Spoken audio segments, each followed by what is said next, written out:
Hello, I'm Natasha, And I'm Hayden. and we come from a family who is impacted by Huntington's disease. And my father was gene positive and then subsequently symptomatic throughout our childhood. And if I had to describe my dad in one word or a few words, is that he just was so fun and always had time for us. You know, any spare time he had was spent, playing with us and mucking around with us and, doing fun things. So he was a really special dad to us. Looking back to even early primary school, I knew of Huntington's disease. Like, we didn't necessarily know what it was or what was going to happen, but we knew that it existed. So I guess that was a pretty good introduction to it. So we kind of, I guess, mentally knew what we were getting into. As my dad became progressively more symptomatic and had to leave work, as a family we went to Europe, and that was a place my dad had always wanted to go to, but I guess never really had the time, and I guess we as kids were a little bit too young to go overseas and appreciate it with our dad. And so when we did finally go in 2013, that was a really nice time to spend as a family. And I guess one thing that taught me and that my parents taught me through that is that even when you're symptomatic, you still can achieve your goals and enjoy your life with your family. So that was a really good tool that I've taken away from that, now being positive myself. My dad at that point was in a wheelchair and was able to eat, but was at the point where he was choking quite a lot and needed help feeding himself. And we were going to a place called Circus Maximus, and my dad had talked this up for months with very limited speech capabilities, and he'd watched a lot of videos on it on YouTube, which we'd had to type in for him to find. And when we got into the taxi and we told the taxi driver that we wanted to go to a place called Circus Maximus, he told us in broken English, or asked us in broken English, are we sure that that's a place that we wanted to go? And so we were all a bit worried about where my dad was really taking us. And so when we got there, it was literally just a patch of dirt that used to be an old horse and cart waiting bay to go off to the Colosseum to fight.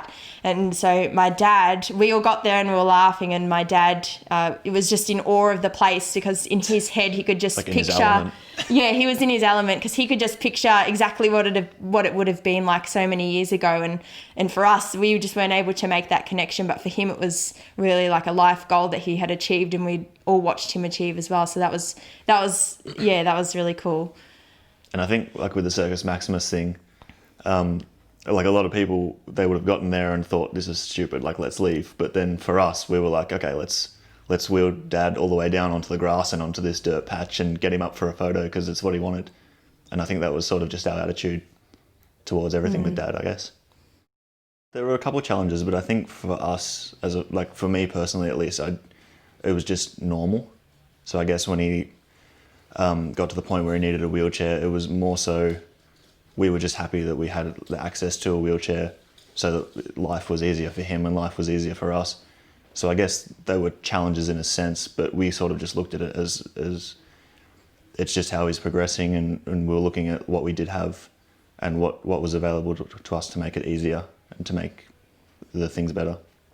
And I think we were really grateful that for a lot of people in our situation, or a similar situation, is that a lot of the times the person with Huntington's disease has to be in a nursing home or in a care home.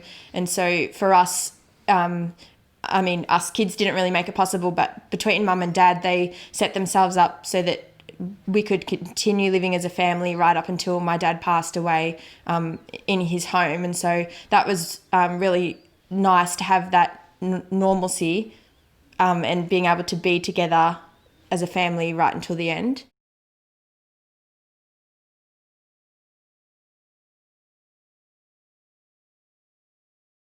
My name is Tiffany, and I grew up in a HD family.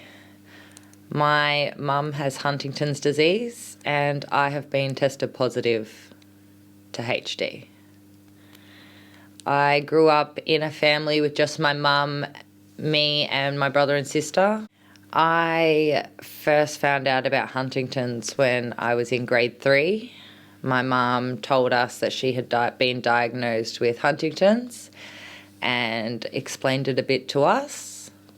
We didn't realise that my nan had Huntington's disease. We assumed that my nan was sick because she was old, and found out that it was hereditary and we all had a chance of getting HD. I found out about my diagnosis when I was 19. I got tested and I was okay with my result. I had sort of assumed that I'd had it. I'd lived in a HD household for so long that I guess having a negative result would be a whole new world to me. Mum had got depression because of her diagnosis and wasn't really doing much. So that meant that I had to step up and, look after my brother and sister, get them ready for school, cook dinner every night. I had to make sure everyone was showered and ready for bed and lunches packed and up in the morning and ready for school. As Mum slowly got sick more and more, we moved in with my dad for a couple of years, and I decided to go back and look after Mum after 2 years. That was a bit more difficult. I was doing year 11 and 12. Dad had said he didn't support my decision, so it was just me and Mum, and I had to do everything from cook for her to bathe her to, make phone appointments and make sure she was okay. Every day was sort of different. Sometimes she would yell at me because she asked me to brush her hair, and I'd say after an ad, and 2 minutes later Mum would be throwing my clothes out the front door. She would always end up upset and apologising an hour later, but that's okay. Looking after someone with Huntington's isn't easy. It was difficult, really difficult. It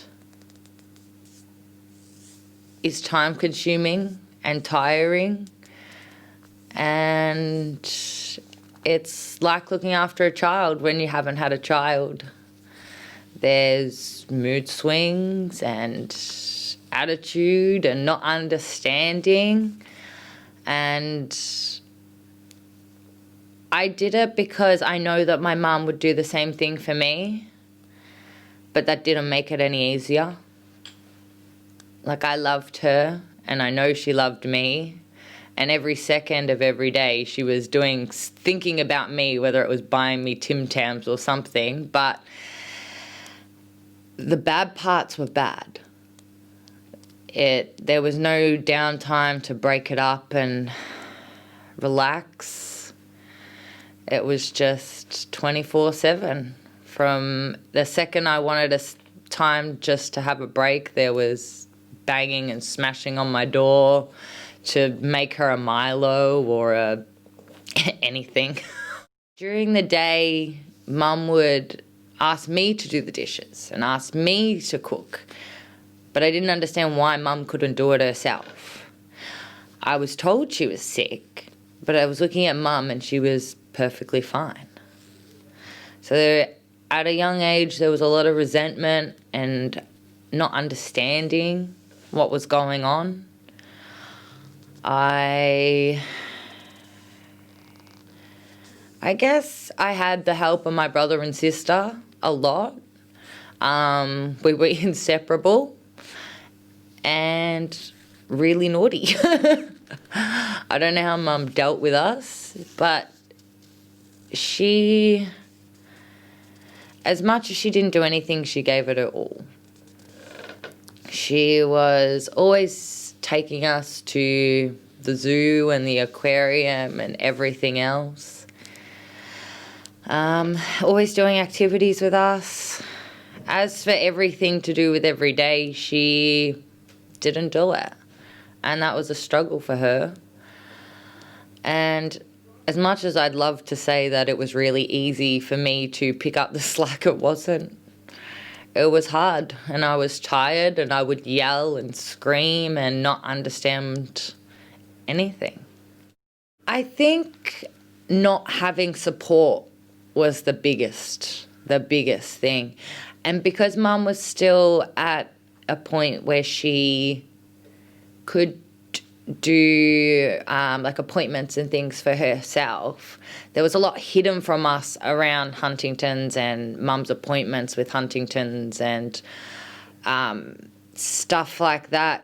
So we were very in the dark about what was going on. And even growing up, when I did take over all that stuff, I had no idea that Mum had, Huntington's Victoria or anything like that, or what they did. And we were very isolated from everyone else. All Mum's family lived very far away. Her mum was in a nursing home due to Huntington's, and there was no support. I think the biggest thing we needed was just support. Someone to come in and do a little bit of cleaning or a little bit of cooking, and just that break.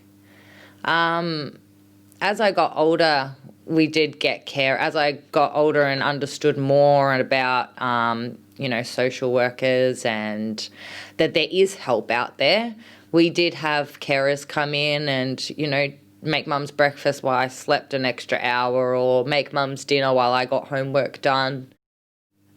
I have been on 2 Huntington's youth camps, and they were the best things ever. Before going on these camps, I had never met anyone, any other family with Huntington's disease. And I had constantly had to explain to people what Huntington's was. But these camps had kids that understood everything. There were kids that didn't want to be tested, people that had been tested, people that were in relationships with people with Huntington's, and people that didn't want to be tested at all. Everyone was so supportive and so much fun. There was so much information, but also a lot of telling your own story and relating to people in the smallest way. But just the understanding of not having to explain your feelings and the resentment or how hard it is was sometimes a lot easier. But the big decisions were hard. When we decided that it was time for Mum to go into a nursing home because she had had a stroke and it was a bit too dangerous for her at home, Mum didn't want to go. She kicked up the biggest fight, and no matter who told her it was better for her, just wasn't happening. But I sat down with Mum and I explained that it was for her best interest, and she just cried and told me that she didn't want to go. And I don't think anyone would want to go.